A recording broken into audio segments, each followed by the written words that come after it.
世界のジャパンチャンネルへようこそ。ナビゲーターのエリです。普段の生活の中で心が和む瞬間は、張り詰めた気持ちから解放される大変心地の良い時間ですよね。しかし毎日を必死に生きていると、緊張や不安、悲しみのような感情に遭遇することも多く、現代社会を生きる我々は常に何らかのストレスを感じていると言っても過言ではありません。今回はある日本人女性が遭遇した外国人親子に和んだ話と、それに対する海外の反応をご紹介します。この動画では今まで知らなかったことや参考になる情報をたくさん盛り込んでいますので、ぜひチャンネル登録と高評価ボタンを押していただき、動画を楽しんでいってください。それでは早速、海外で話題となっていたある日本人女性のエピソードを見てみましょう。これは少し前の話なんだけど、その頃私はアパレルショップで働いていて、中国人旅行客が日本に爆買いに来てて、すごく忙しかったの。彼らが来ると店としては商品を大量に買ってくれて嬉しいんだけど、働いている私からしたらほぼ全員声が大きくてうるさいし、手に取った服をそこら中にポンポン放り投げていくから、商品を回収して高速で畳み直して元のあった棚に戻しに行くみたいなことが永遠続いて、今思うとあれは何だったんだろうって思うけど、何もかもが面倒くさいってあらゆることにムカついてたわ。そんなある日、5メートルくらい向こうから白人の男の子が泣きながら歩いてくるのが見えたの。あれって思ったけど、どうしようかなって一瞬躊躇。っていうのも、高校までずっと英語は赤点だし、正直これ以上外国人と関わるのがだるいって思っちゃったの。でも泣いてるその子と目が合ったら無視できなくなっちゃって手招き。男の子も一瞬戸惑ったみたいだけど、私が両手を広げたら走って駆け寄ってきて、そのまま首にハグ。おー、かわいいってなって、よしよしとか言いながら自然と背中をさすってあげたの。そうしている間もその子はずっとって泣いていて、Are you okay? って聞いてもWhat's your name? って聞いてもWhere are you from? って聞いてもこの繰り返し。もう犬のおまわりさん状態で、こっちも泣きたくなってきたところにケビンって声が聞こえて、男の子はママーって白人女性のところに猛ダッシュ。足にすがりついてまで泣いてる男の子をお母さんが抱き上げて、この子ケビン、私の子センキューって去っていったの。ケビンのお母さん、髪にかんざしが刺さっていたから、同じフロアにある和装小物専門店で買い物してたんだろうけど、日本の伝統装飾品に夢中のお母さんと暇でフラフラして迷子になったケビンは、よくあるお決まりの迷子パターンよね。まあ何はともあれ、ケビン親子が無事再会できてよかったし、一瞬仕事のことを忘れてほっこりさせてもらったわ。こんな些細なことでリセットされる私って単純だけど、なんか幸せだなって思った出来事だったわ。以上がある日本人女性のエピソードでした。なんとなくもやもやと鬱屈した気分が、些細な出来事で一瞬でも気が晴れてよかったですね。子供らしく大泣きしたり抱きついたりしたケビンに癒されたというのもあるのでしょうが、困っている人を助けるという行動で思考が良い方向へ進み出したのかもしれませんね。このエピソードに対して海外の人からは様々なコメントが寄せられていましたので、その一部をご紹介します。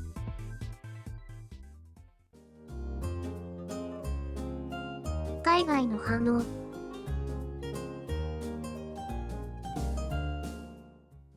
この日本人女性は自分でも言っている通り、困っている人をほっとけない素敵な人なんだな。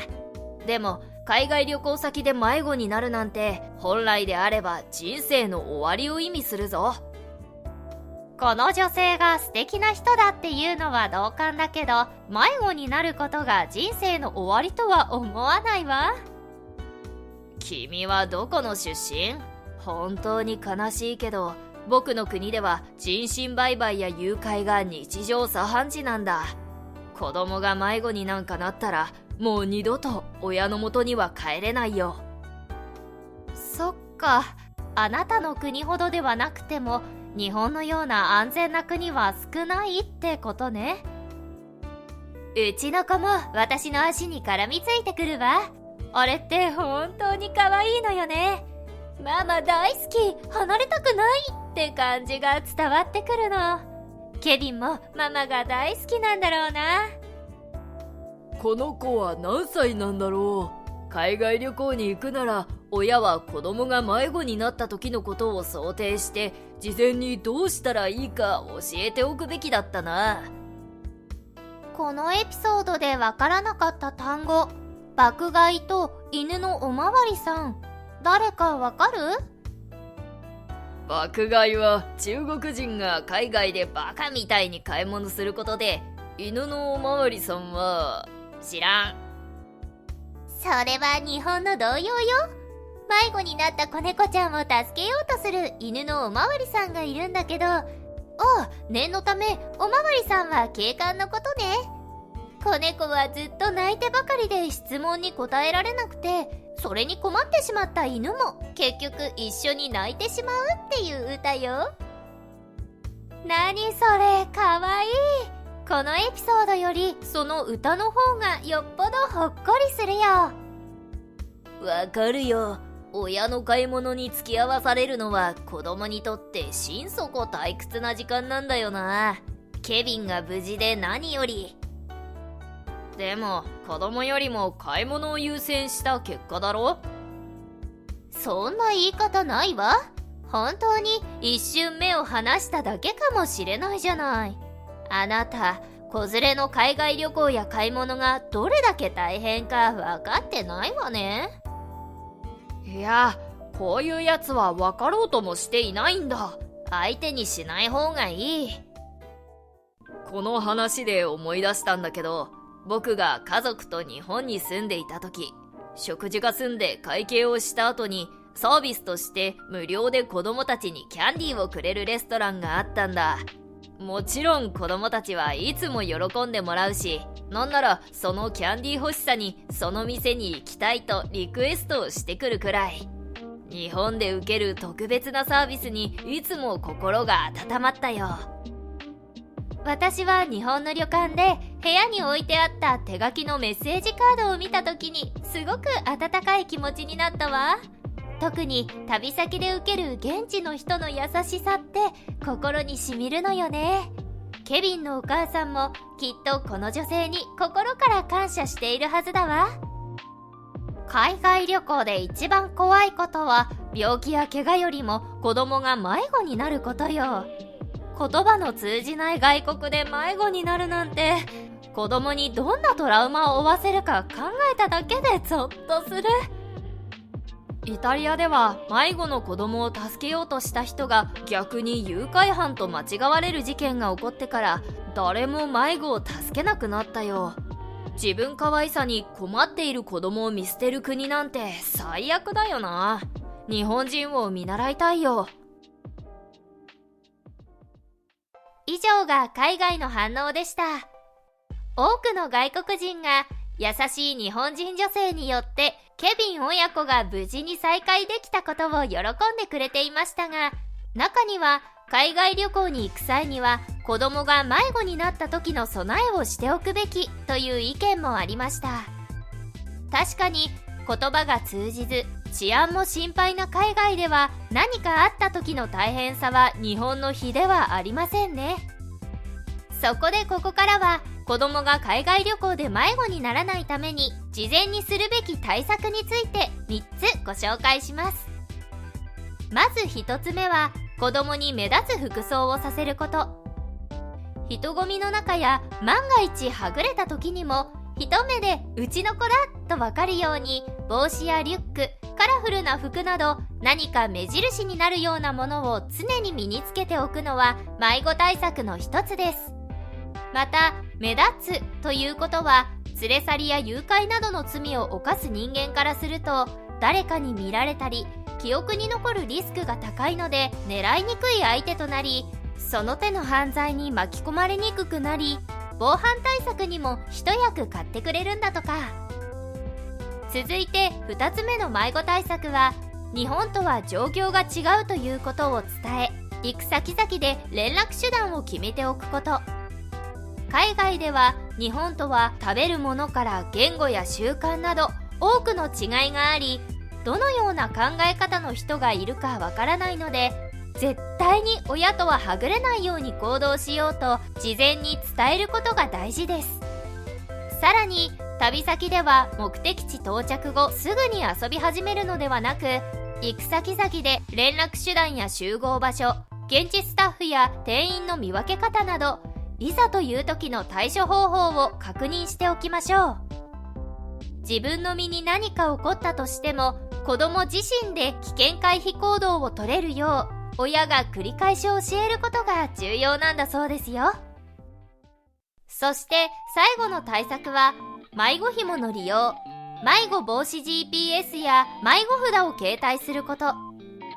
まず迷子紐については、日本国内でも使用に賛否があり、使用するのに抵抗がある方もいるかもしれませんが、海外で迷子という代償は非常に大きく、背に腹は変えられないので、約束事を理解するのが難しい1歳から2歳のお子さんにはぜひ利用してほしいグッズです。次に迷子防止 GPS は子供の位置を特定してくれる機能があり、万が一迷子になっても即座に子供の位置情報をアプリなどで確認できるというもの。様々なメーカーから販売されているので、どれを購入するか迷ったら Wi-Fi、携帯電波、GPS 衛星など地下や室内でも位置取得ができるような複数の電波とつながるものがおすすめです。そして最後、迷子札については現地の方々の良心を信じるという前提で、名前や滞在しているホテルの連絡先を記入して子供の服やカバンにつけておくというもの。さらに経験談として、子供札に加えパスポートをコピーして持っておくと顔写真がついているので、子供も親もお互いのものを持つことで、警察にお世話になった場合にも親子である証明として使えたという人もいましたよ。子供がいても海外旅行を諦めなくて済むように、事前に迷子対策をして楽しい思い出を作れるといいですね。動画を最後までご覧いただきありがとうございました。少しでもこの動画が良かったなと思っていただけましたら、グッドボタンとチャンネル登録をお願いします。当チャンネルは毎日更新していますので、またのお越しをお待ちしております。